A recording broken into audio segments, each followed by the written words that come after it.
అందరికీ నమస్కారం. ఒక అద్భుతమైనటువంటి కార్యక్రమం ఇక్కడ జరుగుతుంది. ఒక కవిని కలుసుకోవటం అనేటటువంటిది ఒకప్పుడు మహాభాగ్యం.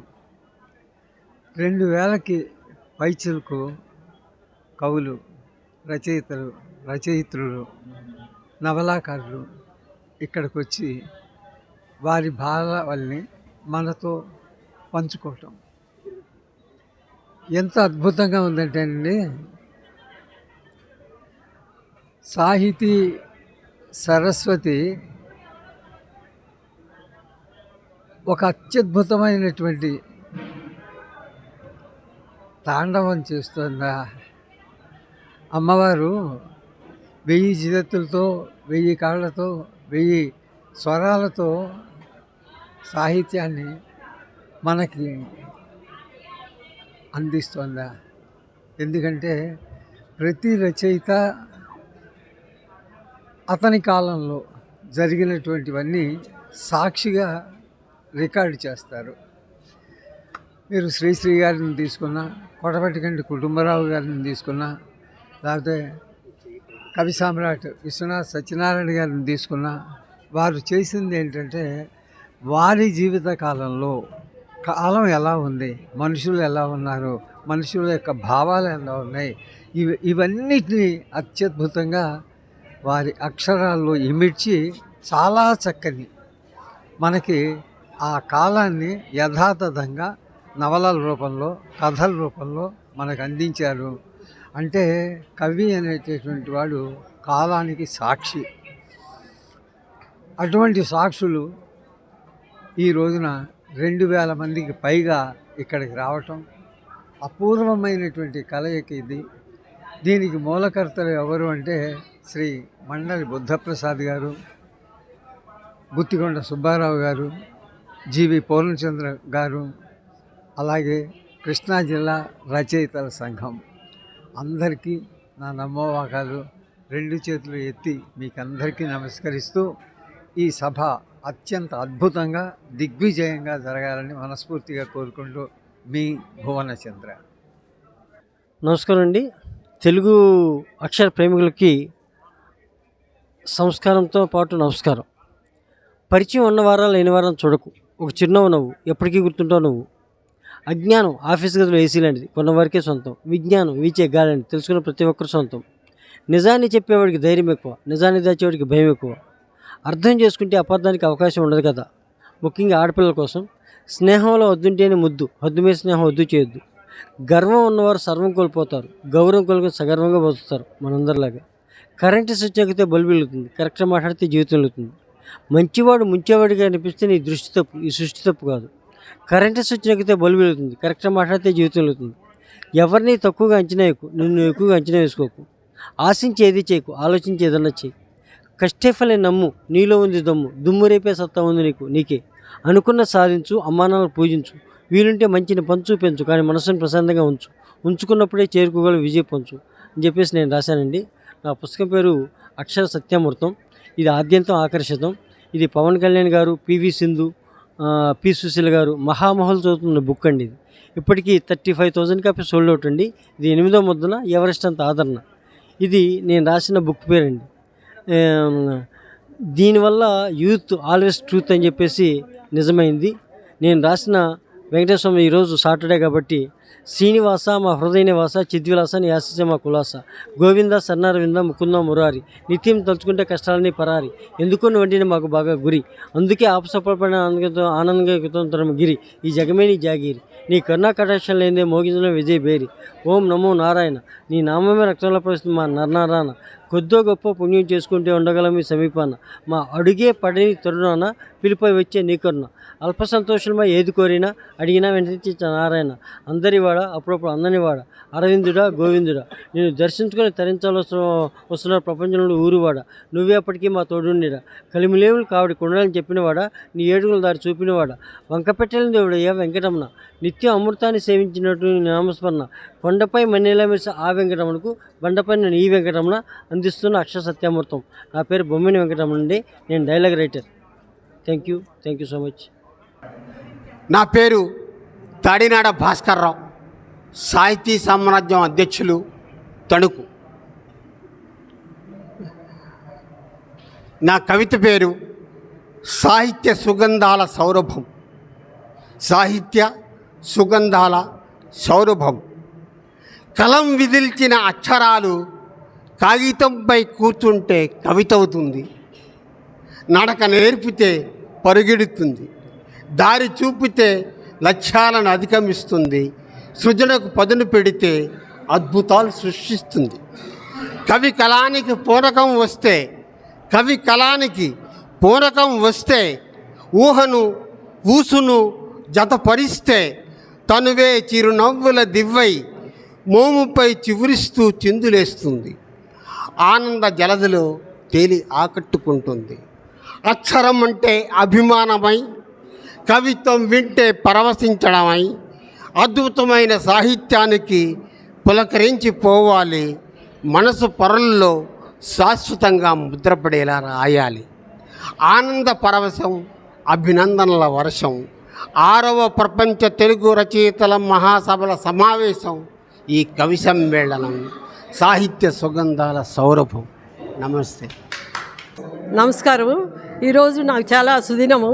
తెలుగు భాషకి ఎన్నో విషయాల్లో మనం చాలా దీన్ని అభివృద్ధి చేయించాలని తపనతో ఎంతోమంది కవి సమూహాలని 6వ ప్రపంచ మహాసభల ద్వారా ఇవాళ ఇక్కడ కలుసుకున్నాము. ఈ విధంగా నేను కూడా ఈ యువతకి నేను ఒక 35 సంవత్సరాలు కేంద్రీయ విద్యాలయాల్లో పనిచేసి అసిస్టెంట్ కమిషనర్గా రిటైర్ అయిన సందర్భంలో నాకు యువతతో ఉన్న సంబంధం గురించి ఈరోజు ఒక ముఖ్యమైన టాపిక్ ఏంటంటే నేటి డిజిటల్ యుగం మేలుకో యువత అనే టాపిక్ మీద నేను మాట్లాడుతున్నాను. తస్మాత్ జాగ్రత్త, మీరు యువత మేలుకో, తస్మాత్ జాగ్రత్త అనేది చాలా ఇంపార్టెంట్ థింగ్. యువత కోసం నా తపన ఇది. రోజువారీ జీవితంలో ప్రతి మనిషికి, ముఖ్యంగా యువతకు సోషల్ మీడియాలో అంతర్భాగంగా మారిపోయింది. అయినా ఇన్స్టాగ్రాము, టిక్టాక్, స్నాప్చాట్లు, ఇన్స్టాగ్రామ్లో, గూగుల్, వాట్సాప్లు, ఫేస్బుక్లు, ట్విట్టర్లు, వీటితోనే జీవితం అంతా గడిపేస్తూ ఆ ప్లాట్ఫామ్ మీదే వాళ్ళ జీవితం అనుకుంటున్నారు. ఇలాంటి ఫారమ్స్లో ప్లాట్ఫామ్ మీద పనిచేయటం మంచిదే, కానీ యువతకు అదే లోకంగా ఉండకూడదు అనేది నా భావన. దీనివల్ల కమ్యూనికేషన్ వ్యవస్థ చాలా ఉపయోగపడుతుంది. ఆన్లైన్లో మనం ఏఐని బాగా ఉపయోగించుకుని జీవితంలో తను పైకి ఎదగటానికి, ఈ సంఘానికి సేవ ఎలా చేయాలి, సంఘ సేవలో పిచ్చి పనులు, చెడ్డ పనులు, వాటిల్లో దుర్వ్యసనాలకు పాల్పడకుండా పైకి ఎలా ఎదగాలి అనేది నేర్చుకోవాలి. కానీ ఈ డిజిటల్ యుగంలో ఇలాంటి టెక్నాలజీని మిస్యూజ్ చేయకూడదనే విధంగా నేను ఈ విషయంగా మరీ చెప్తున్నాను. ఈ సాధనాలని చక్కగా అత్యవసరంగా అభివృద్ధి చెంది ప్రపంచమే కాదు విశ్వమంతా క్షణకాలం కూడా తెరిపిలేని అద్భుత అంతర్జాల మాయాజాలం అనివార్యమై ప్రపంచమై ఉన్నప్పుడు దీన్ని మనం జీవితంలో ఎలా ఉపయోగించుకోవాలనేదే ఇప్పుడు ఈరోజు మనం మాట్లాడుకున్న విషయము. సోషల్ మీడియా అనేది మానవీయ విలువలు, సంబంధాల అభివృద్ధిలో ముఖ్య భూమికి పోషిస్తుంది. యువత భౌగోళిక అవరోధాలతో ఆగిపోకుండా స్నేహితులు, కుటుంబ సభ్యులు, సంఘంతో కనెక్ట్ అయ్యి ఇంకా ముందుకెళ్ళాలనేది నా భావన. అలాగే అదే కాక డిజిటల్గా భిన్న రకాల కమ్యూనిటీలను సృష్టించి సమాజహితంగా జీవనశైలి ఉట్టిపడేలా, అభ్యసించేలా ప్రోత్సహించి యుక్తిని పెంపొందించడానికి మాత్రమే వినూత్నంగా ఈ వేదికను ఉపయోగించుకోవాలి అనేది నా సజెషన్. అలాగే యువత తమ ఆశలు, ఆశయాలు, అభిరుచులు, ఆసక్తి, ఆదర్శాలను కూడా ఇంపార్టెంట్గా తీసుకుని తన జీవితంలో ఒక భాగంగా చేసుకుని జీవన సాఫల్యం ఎలా పొందాలి అనే దిశగా నడుస్తూ మంచి మిత్రుల, సన్నిహితుల సంబంధాలతో సౌమ్యంగా వ్యవహరించటము, ఈ సంఘంకి ఏదైనా అభివృద్ధి కార్యక్రమాలు తలపెట్టడమే ధ్యేయంగా పనిచేయాలి. అలాగే సోషల్ మీడియా ద్వారా మంచి అవకాశాలు, విలువైన విద్యా వనరులు అన్నీ ఉన్నాయి. యువతకు నచ్చిన ట్యుటోరియల్స్లో చేరి విద్యా వృత్తి అవకాశాలను పుష్కలంగా పెంపొందించుకోవచ్చు. అలాగే సోషల్ మీడియాలో కూడా యువతకు ఎన్నో సమూహ చర్చల్లోనూ, పోటీల్లోనూ, శిక్షణల్లోనూ, లైవ్ కాన్ఫరెన్సుల ద్వారా ఇంటర్వ్యూల్లో పాల్గొనడానికి కూడా మంచి మాధ్యమం ఇది. దీన్ని చక్కగా సాఫల్య దిశగా ఉపయోగించుకోవాలని నా మనవి. అలాగే స్వీయ వ్యక్తీకరణ, సృజనాత్మకత సోషల్ మీడియా ద్వారా మనకు బహుళ ప్రయోజనాలు ఉన్నాయని కూడా గుర్తుంచుకోవాలి. యువకులు ఆలోచనలు, కళలు, సంగీతం, సృజనాత్మకత ఇలాంటి ప్రయత్నాలని యువత దీన్ని ఉపయోగించుకుని మంచి పథంలో పయనించాలని, సృజనాత్మకంగా జీవించాలని, జీవితంలో ఒక మంచి గమ్యాన్ని చేరాలని ఈ కవితా సమ్మేళనం ద్వారా, యువగళం ద్వారా కూడా ఇది చాలా మంచి విశేషమని, ముఖ్యంగా 6వ ప్రపంచ మహాసభల్లో యువతకి చేరువవ్వాలని, అందరినీ వాళ్ళని మంచి ఉద్దేశాలతో ముందుకు నడపాలని ఈరోజు కవితా సంకలనాలు, కవితా సమ్మేళనాల్లో పెద్దవారికి ఒక బహుముఖమైన బాధ్యత ఉంది. ఆ బాధ్యతను నెరవేర్చడానికి నేను కూడా ఒక అసిస్టెంట్ కమిషనర్గా 35 ఏళ్ళు నా సెంట్రల్ గవర్నమెంట్లో ఉన్న ఈ విద్యాపరంగా ఉన్న నా నాలెడ్జ్ని కూడా వినియోగించి ఈ యువతకి మార్గదర్శకంగా నిలవగలగాలని నేను కోరుకుంటున్నాను. అలాగే ఒక టీచర్ గారు, అమ్మాయిగా కూడా నాకు ఈ బాధ్యత ఉంది. ఒక టీచర్గా, ఒక ప్రిన్సిపల్గా, ఒక అసిస్టెంట్ కమిషనర్గా ఇలాంటి బాధ్యతని మనం ఎంతో మోస్తూ యువతని ముందుకు నెట్టుతూ ఈ కవితా సమ్మేళనాల్లో కూడా వాళ్ళని ప్రోత్సహించడం చాలా సుహృద్భావ వాతావరణం కలిగిస్తుందని నేను భావిస్తూ మీకు ఈ యువతకి మరొక్కసారి ధన్యవాదాలు అర్పిస్తూ ఇలాంటి మంచి కార్యక్రమంలో మీరు వచ్చి చేరి నేర్చుకుంటున్నందుకు నాకు నా శుభాకాంక్షలు, అభినందనలు. మీ అందరికీ నా నమస్సులు. ఈ టీవీ ఛానల్కి కూడా నా శుభాకాంక్షలు అందజేస్తూ మీరు ఇంకా యువత గురించి ఎన్నో కార్యక్రమాలు నడపాలని, చేయాలని కోరుకుంటున్నాను. అందరికీ నమస్కారం. తెలుగు భాషని పరిరక్షించే కార్యక్రమంలో ఉద్దేశంగా చేస్తున్నటువంటి 6వ ప్రపంచ తెలుగు రచయితల సభలకు అందరికీ స్వాగతం. విజయవాడలో నేడు అట్టహాసంగా ప్రారంభమైనటువంటి ఈ సభలకు దేశంలో నలుమూల నుండి కూడా చాలామంది విచ్చేశారు. నేను కూడా ఆ సభలకి కర్ణాటక రాష్ట్రంలోని మైసూరు నుంచి వచ్చాను. నాది స్వస్థలం అనంతపురం అయినా కూడా నేను అక్కడ పనిచేయడంతో అక్కడి నుంచి నేను ఈ సభల కోసమే వచ్చాను. సో సభలు ఆసక్తికరంగా జరుగుతున్నాయి. అందులో భాగంగా సాహిత్యపరంగా చూస్తే అనేక రచనలు ఇక్కడ మనకు బుక్ స్టాల్ ద్వారా కూడా అందరికీ పరిచయం చేస్తున్నారు. ఇందులో భాగంగా నేను స్వతంత్రంగా రాసినటువంటి 2 రచనల్ని ఇక్కడ వీళ్ళకు పరిచయం చేద్దామనేటువంటి ఉద్దేశంతో ఒకటి బీరప్ప అనేటువంటి పుస్తకము, తర్వాత రెండవది ఏకుదారం అనేటువంటి పుస్తకము. ఈ 2 పుస్తకాలని నేను ఇక్కడ స్టాల్లో పెట్టాను. సుమారుగా పుస్తకాలు చాలా వరకు అమ్ముడుపోయాయి. ఇంకా మిగతా తీసుకుంటే నేను తెలుగు కన్నడ సాహిత్యంలో ఇతర ప్రక్రియలు, అనేక ప్రక్రియల్లో నేను అనేక రచనలు చేశాను. వాటన్నిటిని కూడా పుస్తక రూపంలో కూడా తీసుకురావడం జరిగింది. సో ప్రత్యేకించి ఈ బీరప్ప అనేటువంటి పుస్తకము ఇక్కడికి తీసుకురావడానికి, ఈ ప్రాంతానికి మనకు ఆంధ్రాలో అయితే రాయలసీమ ప్రాంతంలో అయితే కొంతవరకు ఈ బీరప్ప సంస్కృతికి సంబంధించినటువంటి ఆనవాళ్ళు, విషయాలు పరిచయం ఉంది. కానీ కోస్తా ప్రాంతాల్లోకి వచ్చేటప్పటికే కొద్దిగా ఈ పరిచయం అనేటువంటిది, బీరప్ప పరిచయం అనేటువంటిది కాస్త తక్కువనే చెప్పచ్చు. అంటే తెలుసు, బీరప్ప అనేటువంటి దేవుడు తెలుసు. అయితే ఆయన చరిత్ర ఏంటి, ఏం కథ అనేటువంటి విషయాల్ని కొంచెం క్షుణ్ణంగా తెలుసుకోవడానికి వాళ్ళకు ఆధారాలు అనేటువంటివి ఏమైతే ఉన్నాయో, ఆకరాలు ఏమైతే ఉన్నాయో అవి లభ్యంగా లేకపోవడం వల్ల ఈ ప్రాంతం వాళ్ళకి కొంచెం ఈ బీరప్ప చరిత్ర తక్కువ అని చెప్పచ్చు. అందుకోసం వాళ్ళకి పరిచయం చేయాలనే ఉద్దేశంతోనే ఈ బీరప్ప అనేటువంటి పుస్తకాన్ని నేను తీసుకురావడం జరిగింది. సో ఈ సాంస్కృతిక చరిత్ర, బీరప్ప అనేటువంటి ఒక దేవుడు సాంస్కృతికంగా ఎంత ప్రాచీనమైనటువంటి వ్యక్తి అనేటువంటి విషయాల్ని తెలియపరిచేదానికోసమే నేను ఈ బీరప్ప చరిత్రని రాశాను. వీర శబ్దం నుంచే ఈ బీర అనేటువంటి పదం పుట్టుకొచ్చినటువంటి విషయాలన్నీ కూడా మనకు తెలిసినటువంటిదే. సో ఈ బీరప్ప పశుపాలకుల యొక్క దైవం. పశుపాలకులు, పాలమతస్తులు అనేటువంటి వాళ్ళు ఉండేటువంటి వాళ్ళు. పాలమతస్తులకి ప్రకృతే మొట్టమొదటి గురువు. ఆ ప్రకృతి నుంచి వచ్చినటువంటి బిడ్డలు కాబట్టి వీళ్ళని పరమ అనేటువంటి వాళ్ళు బీరప్పకి తండ్రిగా పరమ అని పిలుస్తారు. పరమనే బరమైందని చెప్పేసి అంటారు. కాబట్టి ఈ సంస్కృతి, బీరప్ప సంస్కృతి అనేటువంటి అతి ప్రాచీనమైనటువంటి సంస్కృతి. ఆ ప్రాచీనమైనటువంటి సంస్కృతిలో ఈ బీరప్ప అనేటువంటి వాడు ఎవరు, అసలు వీరుడు అంటే ఎవరు అంటే ఈ మనిషి జాతిని కానీ పశుజాతిని కానీ సంరక్షించేటువంటి వాళ్ళందరినీ కూడా సంరక్షిస్తూ తనను తాను త్యాగం చేసుకునేటువంటి వాడిని వీరుడు అని చెప్పేసి అంటారు. అలాంటి వీరుల్లో ఈ యొక్క బీరప్ప అనేటువంటి వాడు ఆది వీరుడిగా మనము చెప్పుకోవచ్చు. ఇతన్ని చాలా వరకు ఇతను రాయలసీమ ప్రదేశాల్లోనూ, తెలంగాణలోనూ, అలాగే కర్ణాటకలో తీసుకుంటే ఈ బీరప్ప సంస్కృతి మీద దాదాపు 20-30 పుస్తకాల వరకు ఈ బీరప్ప చరిత్ర గురించి వచ్చాయి. తెలుగులో తీసుకుంటే నేను రాసినటువంటి ఈ బీరప్ప పుస్తకమే మొట్టమొదటి పుస్తకంగా మనము చెప్పుకోవచ్చు. దీన్ని అధ్యయనం చేయడానికి అనేక మంది ఇక్కడ ఈ బీరప్ప అనేటువంటి పదమే కొత్తగా ఉందని చెప్పేసి కొంతమంది అంటున్నారు. చాలామంది ఆసక్తిగా వచ్చి ఈ బీరప్ప పుస్తకాన్ని కొని చదువుతున్నారు. బీరప్ప ముఖ చిత్రమే చూసి ఎవరు ఈయన, ఎక్కడి నుంచి వచ్చాడు ఈయన అనేటువంటి ఆ ఉత్పత్తి గురించి తెలుసుకోవడానికి కూడా ఆసక్తి చూపుతున్నారు. అందులో భాగంగా నేను మీ ముందుకు వచ్చి ఈ బీరప్ప నవలా పరిచయాన్ని చేయడానికే మీ ముందుకు వచ్చాను. నిజానికి ఈ బీరప్ప సంస్కృతి అనేటువంటిది ఈ రోజుకి సంబంధించినటువంటి విషయం కాదు, ఆధునిక దైవానికి సంబంధించినటువంటి విషయం కాదు. ఒక దేశీయ దైవము, ఎప్పుడో వేల ఏళ్ల చరిత్ర కలిగినటువంటి ఒక దేశీయ దైవము ఈ యొక్క బీరప్ప. ఇలాంటి సాంస్కృతిక వారసత్వాలు కలిగినటువంటి ఏవైతే కులాలు ఉన్నాయో ఆ కులాలన్నిటి పరంగా కులాలన్నింటిలోనూ కూడా వాళ్ళ సాంస్కృతిక వారసత్వాన్ని, వాళ్ళ చరిత్రను వాళ్ళు రాసుకుంటూ ఆ సాంస్కృతిక వారసత్వాన్ని మనం ముందుకు తీసుకొని వస్తే మన దేశ సంస్కృతి ఏమైతే ఉందో అది ఇంకా పెరుగుతుంది, ఆ సంస్కృతిని ఇమడింపజేయొచ్చు అని చెప్పేసి ఆ ఉద్దేశంతో రాసినటువంటి పుస్తకమే ఈ బీరప్ప పుస్తకము. ఇప్పటికీ 500 కాపీలు వేసాను, దాదాపు 400 పైగా ఇవి అమ్ముడుపోయాయి. ఇక్కడ కూడా కోస్తా ప్రాంతంలో అయినటువంటి విజయవాడ నడిబొడ్డులో కూడా చాలామంది చాలా కొత్తగా ఈ పుస్తకాన్ని అడిగి తెలుసుకొని మరీ కొనుక్కుంటున్నారు.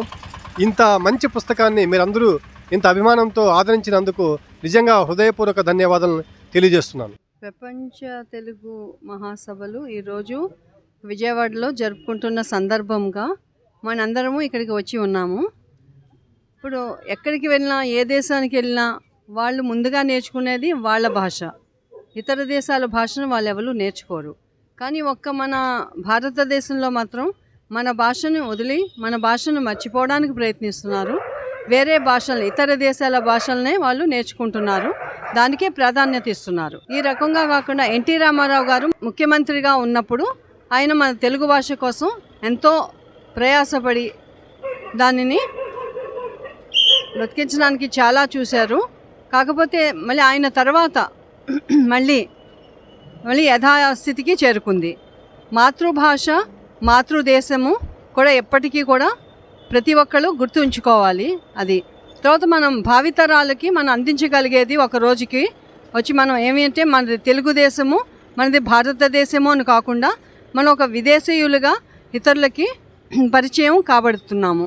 అలా కాకుండా ప్రతి భారతీయుడు తెలుసుకోవాల్సింది మనకి మాతృదేశము ఎంత ముఖ్యమో మనకి మాతృభాష కూడా అంతే ముఖ్యము అన్న విషయం మన దేశంలో ప్రతి ఒక్కరూ కూడా గుర్తుంచుకోవాలి. ఇప్పుడు అన్నీ ఇంగ్లీష్ మీడియం అంటూ ఇంగ్లీష్ మీడియం స్కూల్స్ చేస్తున్నారు. అది కాకుండా మన భాషను కంపల్సరీ చేసి తప్పనిసరిగా తెలుగు నేర్చుకోవాల్సిందే తెలుగు దేశంలో, అలాగే తెలుగు రాష్ట్రంలో, అలాగే తమిళ రాష్ట్రంలో తమిళ కంపల్సరీ రావాల్సిందే. 3 భాషలు ఉంటే నష్టమేమీ లేదు కదా. ఎన్నో భాషలు నేర్చుకుంటారు, విదేశీ భాషలు నేర్చుకుంటారు. మన తెలుగు భాష నేర్చుకోవాలంటే మనకు సిగ్గు ఎందుకు?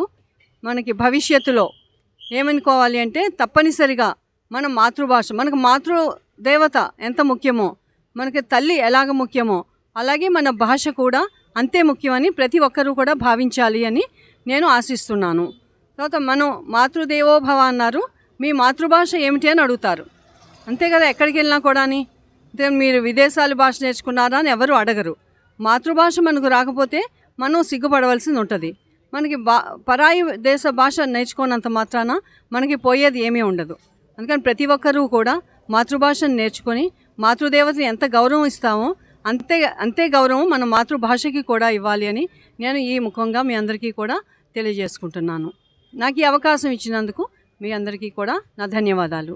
వెల్పూర్ శ్రీనివాసరావు, తెలుగు సేన ఫౌండేషన్ ఆంధ్రప్రదేశ్ అధ్యక్షులు. దేశ భాషలందు తెలుగు లెస్స అని మనకు శ్రీకృష్ణదేవరాయలు గారు చెప్పడం జరిగింది.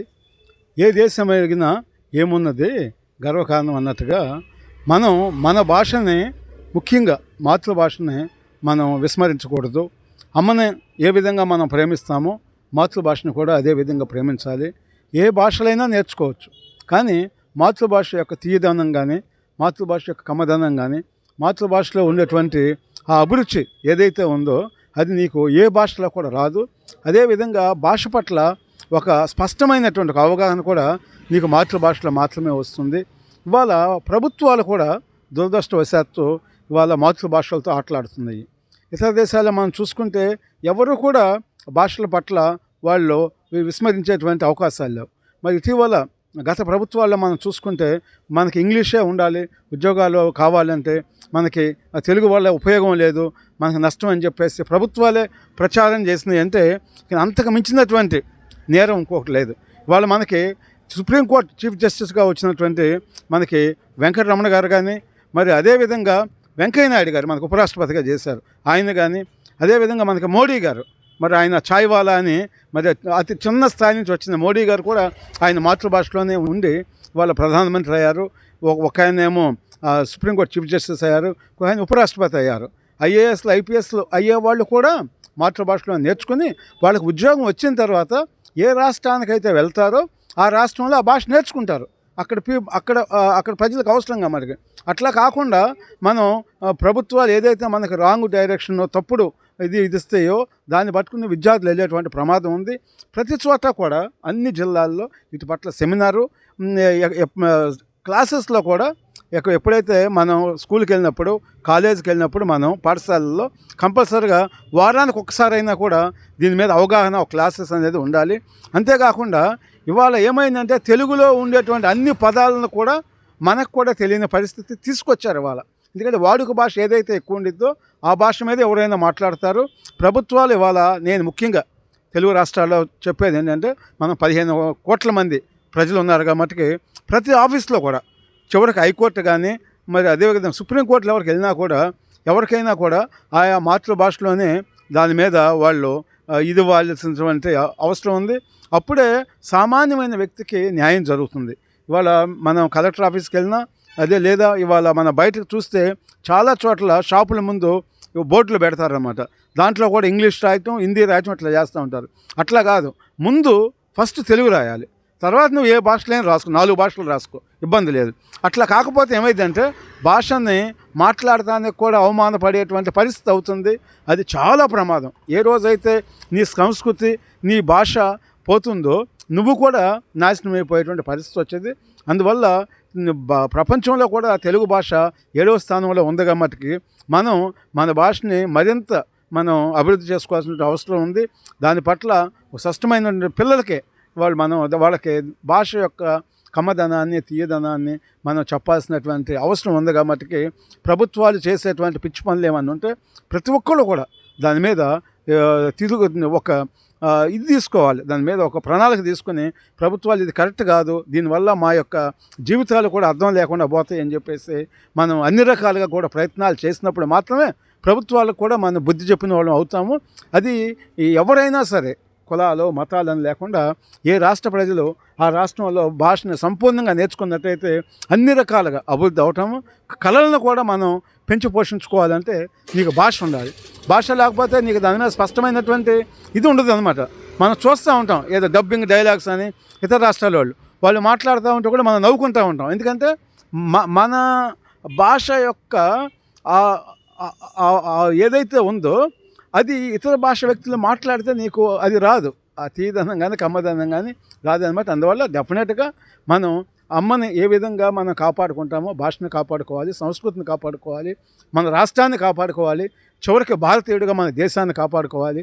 అప్పుడే మనం అన్ని రంగాల్లో ప్రపంచంలో మనం ముందుంటామని తెలియజేస్తూ ఇప్పుడు వచ్చినటువంటి ముఖ్యమంత్రి చంద్రబాబు నాయుడు గారు, అదేవిధంగా ఉప ముఖ్యమంత్రి పవన్ కళ్యాణ్ గారు కానివ్వండి, వీళ్ళందరూ కూడా మరి భాష పట్ల ప్రత్యేకమైనటువంటి కార్యక్రమాలు తీసుకుని అన్ని జిల్లాల్లో కూడా సాంస్కృతిక కార్యక్రమాలు చేపట్టినట్టయితే మరింత ముందుకెళ్ళడానికి ఇలాంటి తుమ్మలపల్లి కళాక్షేత్రం లాంటివి అన్ని జిల్లాల్లో ఆదివారం అన్న పెట్టి మరి స్టూడెంట్స్ని వీళ్ళందరినీ మేధావులను తీసుకొస్తే వాళ్ళు మరింత ముందుకు తీసుకెళ్ళడానికి భాష యొక్క ఉపయోగాలు లోతుగా మన భాష పట్ల అవగాహన ఉంటే మనం ఏ విధంగా అభివృద్ధి చెందుతాము, మనకి సమాజంలో ఏ విధమైన గౌరవం పెరుగుతుంది అనేది కూడా ఇవాళ చాలా అవసరం.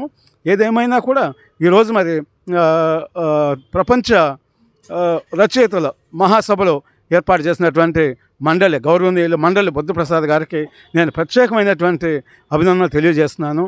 మాతృభాషకి మరొక్కసారి శిరస్సు వంచి నమస్కారాలు తెలియజేస్తున్నాను. జై తెలుగు, జై మాతృభాష. ముందుగా అమ్మ ఎక్స్ప్రెస్ న్యూస్ ఛానల్ వాళ్ళకి నమస్కారం అండి. ఇవాళ 6వ తెలుగు ప్రపంచ మహాసభలు జరుగుతున్నాయి కదా, వాటికి నేను కూడా పాల్గొనడానికి వచ్చాను. గత 2 సార్లుగా కూడా నేను ఇందులో పాల్గొంటూనే ఉన్నాను. ఈ ప్రపంచ సభలకి అధ్యక్షత వహిస్తున్నట్టు గుత్తికొండ సుబ్బారావు గారికి మరియు కార్యదర్శి శ్రీ జీవి పూర్ణచంద్ర గారికి కూడా నేను నా యొక్క అభినందనలు తెలియజేస్తున్నాను. ముందుగా మనం తెలుగు భాష గురించి మాట్లాడుకోవాల్సి వస్తే కనుక ఈ మధ్యకాలంలో ఇంట్లో మాట్లాడటం కానీ, పిల్లలతో నేర్పించడం కానీ ఇది కూడా చాలా తక్కువైపోతుందని అనుకుంటున్నాను నా ఉద్దేశ ప్రకారం. యాక్చువల్లీ ఎందుకు అంటే అందరూ ఇంగ్లీష్ మీడియంలో చదువుకుంటున్నారు. సో ఇంగ్లీషే మాట్లాడాలి లేదా వేరే భాషలు మాట్లాడాలనే దీనిలో తపనలో ఉంటున్నారు తప్ప తెలుగులో మాట్లాడుకోవాలి, తెలుగు భాషని మనం తెలుగు భాష యొక్క ప్రాముఖ్యతని పిల్లలకి వివరించాలనేది కూడా కొద్దిగా తగ్గుతుందన్నట్టుగా నాకు అనిపిస్తుంది. మనందరం కూడా ఏంటంటే ఇంట్లో పిల్లలతో కనీసం తెలుగులో మాట్లాడతాం, వారికి మన యొక్క అమ్మని అమ్మ అని పిలవటం, నాన్న నాన్న అని పిలవటం కూడా తగ్గిపోతున్న తరుణం వచ్చిందని అనిపిస్తుంది నాకు.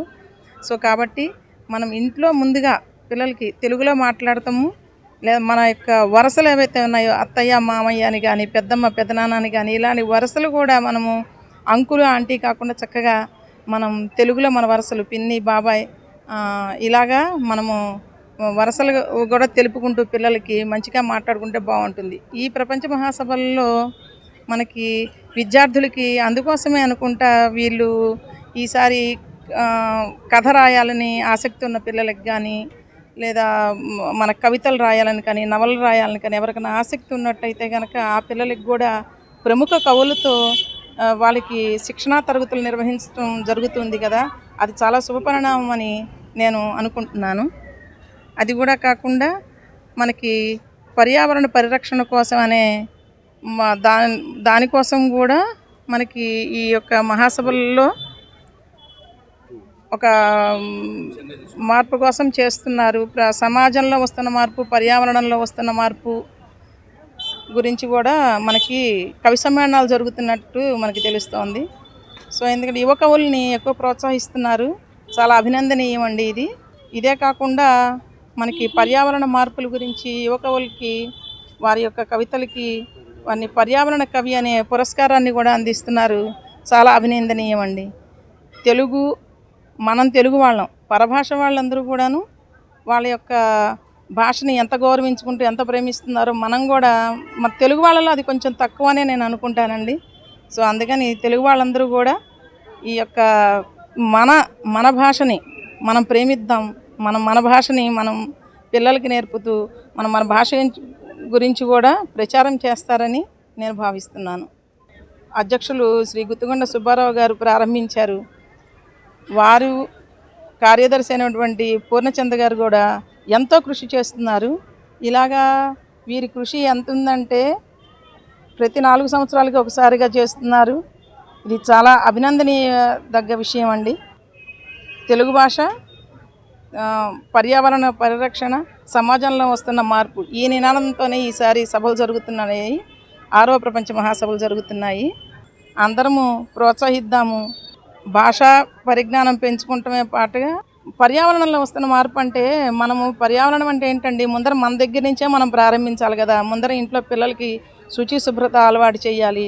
వారు ఎలా ఉండాలనేది వాళ్ళ శుచి శుభ్రతే కాకుండా మన వీధిని మన ఇంటిని ముందర మనం చేసుకుంటే మిగతా అంతా తర్వాత దానంతట అదే అవుతూ ఉంటుందండి. మన ఇంట్లో చెత్తని మనం తీసుకెళ్ళి పక్కన ఇంట్లో పడేయకోకుండా చక్కగా ప్రభుత్వం వాళ్ళు నిర్వహిస్తున్నటువంటి ఆ డస్ట్బిన్లో వేయటము ఇలాంటివన్నీ మనం చేస్తూ ఉంటే పిల్లలు అదే చూసి నేర్చుకుంటూ ఉంటారు కదా. సో పర్యావరణం కొద్ది దూరం 1 కిలోమీటర్ 2 కిలోమీటర్లకు కూడా నడిచి వెళ్ళకోకుండా బండో కారో తీయకోకుండా మనము చక్కగా నడకను అలవాటు చేసుకున్నాం అనుకోండి, వాతావరణ కాలుష్యం తగ్గుతుంది, మన ఖర్చు తగ్గుతుంది, ప్లస్ నడవటం మూలకంగా మనకి ఆరోగ్యం కూడా మనకి దొరుకుతుంది. కాబట్టి మనకి చేతనైనంత మనము ఈ పర్యావరణ రక్షణ కోసమని మనం పాటుపడదాము. అందరూ అలాగే చేస్తారని ఆశిస్తున్నాను. మరోసారి నమస్కరిస్తూ సెలవు. నమస్కారం అండి. నా పేరు అన్యం శ్రీనివాసరెడ్డి, మాతృభాషా పరిరక్షణ సమితి నంద్యాల. మేము 2 దశాబ్దాలుగా నంద్యాలలో అనేక సాహితీ కార్యక్రమాలు నిర్వహిస్తున్నాం. పిల్లల్లో భాషాభివృద్ధి చేయడానికి, తెలుగు భాష పట్ల ఆసక్తి పెంచడానికి పద్య రచన పోటీలు, పద్య పఠన పోటీలు, శ్లోకాల పోటీలు, కథల పోటీలు, అనేక నాటికల పోటీలు ఇవన్నీ నిర్వహిస్తున్నాం. అట్లే పెద్దల్లో పుస్తక రచయితలను ప్రోత్సహించడానికి వీలుగా కవి సమ్మేళనాలు నిర్వహించడం, తర్వాత వారికి ప్రోత్సాహకరంగా సత్కరించడం ఇవన్నీ జరుగుతున్నాయి. మరి భవిష్యత్ తరాల్లో ఈ దృక్పథాన్ని పెంచడానికి, భాష పట్ల అభిరుచి పెంచడానికి అనేక ప్రయత్నాలు చేయడంలో భాగంగా గతంలో కూడా ఇక్కడ తెలుగు రచయితల సభలు 4వ రచయితల సభ, 5వ రచయితల సభ విజయవాడలో జరిగేప్పుడు నంద్యాల నుంచి వచ్చాం. నంద్యాలలో ఈ స్ఫూర్తితో మేము మరిన్ని కార్యక్రమాలు నిర్వహించాలనేటువంటి ఒక అభిలాషతో ముందుకెళ్తున్నాం. మరి ఈరోజు సుప్రీంకోర్టు మాజీ ప్రధాన న్యాయమూర్తి రమణ గారు, మండలి బుద్ధప్రసాద్ గారు వీరిచ్చినటువంటి సందేశాలు ఎంతో స్ఫూర్తిదాయకంగా ఉన్నాయి. మరి పాలు పంచదార కన్నా, పసిపాప నవ్వు కన్నా, మేలిమి బంగారు కన్నా, మేనమామ కూతురు కన్నా, పాల కన్నా, వెన్న కన్నా, నెయ్యి కన్నా, జున్ను కన్నా మిన్ననైనది మన తెలుగు భాష. మరి మధురమైన మన భాష కంటేను చక్కనైన భాష జగతి లేదు అని అంటూ ఉంటాం. వేల వేల కవుల వెలుగులో రూపొంది దేశముల వాసిగాంచి 1000 ఏళ్ల నుండి విలసిల్లు నా భాష దేశ భాషలందు తెలుగు లెస్స అని మనం ఘనంగా చెప్పుకుంటాం. ఇటువంటి కమ్మనైనటువంటి అమ్మ భాషను ముందుకు తీసుకెళ్ళడానికి మనందరం ప్రయత్నం చేయాలి. ఇంట్లోనే ఈ అమ్మ భాష ప్రాచుర్యానికి మొదట ప్రాధాన్యం కల్పిస్తే భవిష్యత్ తరాలు ఈ గొప్పదైనటువంటి, ప్రపంచంలోనే గొప్పదైనటువంటి భాషగా, అజంతా భాషగా గుర్తింపు పొందినటువంటి వీణుల విందైన ఈ భాషను మరింత ముందుకు తీసుకెళ్ళడానికి అవకాశం ఉంటుంది. ఏ భాష చెనుకైనా, ఏ యాస చెనుకైనా తనలోన కలుపుకొని తరలింది తెలుగు అని నారాయణ రెడ్డి గారు అంటారు. మరి అన్య భాషలు నేర్చి ఆంధ్రంబు రాదంచు సకిలించు ఆంధ్రుడా చావు వెందుకు రాని మరో కవి అంటారు. మరి అంత ప్రాచుర్యమైనటువంటి భాష మనది, కమ్మనైనటువంటి భాష. మరి ఇటువంటి భాషను ప్రాచుర్యాన్ని భవిష్యత్ తరాలకు తీసుకొని పోయేటటువంటి దిశగా ప్రతి ఒక్కరూ ప్రతినభూని కృషి చేయాల్సినటువంటి అవసరం ఉంది. ఆ స్ఫూర్తి ఈరోజు ఇక్కడ తెలుగు రచయితల సభలో మనకు కనిపిస్తూ ఉంది. అనేక ప్రాంతాల నుంచి, అనేక దేశాల నుంచి, అనేక రాష్ట్రాల నుంచి ఇక్కడికి వచ్చినటువంటి వారు ఈ భాష కొరకు, భాష ఉన్నతి కొరకు కంకణం కట్టుకొని ఇక్కడికి రావడం చూస్తుంటే మాకు ఒక సాహితీ సంఘాల నిర్వాహకులుగా మేమెంతో ఆనందపడుతున్నాం. మరి భవిష్యత్ తరాలకు పుస్తక పఠనాన్ని పెంచేటటువంటి దిశగా, మరి పుస్తకాలను పరిచయం చేసే దిశగా ముందుకు తీసుకెళ్లేటువంటి ఒక బృహత్తర కార్యక్రమాన్ని చేస్తాం. భవిష్యత్తులో ఏ పోటీలు పెట్టినా కూడా చిన్న చిన్న పుస్తకాలు, పద్యాల పుస్తకాలు, కథల పుస్తకాలు ఇటువంటివి బహుమతులుగా అందించడం, మరి వాటినిచ్చి తర్వాత మళ్ళీ పోటీలు నిర్వహించి విద్యార్థులకు భాషా స్పృహను, భాష పట్ల అనురక్తి పెంచే దిశగా ముందుకు పోయేటటువంటి ప్రయత్నం నిరంతరం కొనసాగిస్తాం. ఈ స్ఫూర్తి మాకెంతో ఆనందదాయకంగా ఉంది. అందరికీ ధన్యవాదాలు. అందరికీ నమస్కారం. ఈరోజు 6వ ప్రపంచ తెలుగు రచయితల మహాసభ మొదటి రోజు. ఇక్కడ పింగళి సూరన కళా సరస్వత వేదిక నంద్యాల నుండి కొంతమంది మా మిత్రులు, అట్లే అనంతపురం నుంచి కొంతమంది రచయితలు ఇక్కడికి రావడం జరిగింది. వాళ్ళను ఆహ్వానిస్తూ వాళ్ళకు కావాల్సినటువంటి ఇక్కడ, ఎందుకంటే ఎప్పుడున్నా మేము ఒక కొన్ని వేదికల మీద ఈ సాహిత్యం గురించి కావచ్చు, భాష గురించి కావచ్చు, చాలా అంశాల గురించి చాలా చక్కగా షేర్ చేసుకునే అవకాశం ఉంటుంది.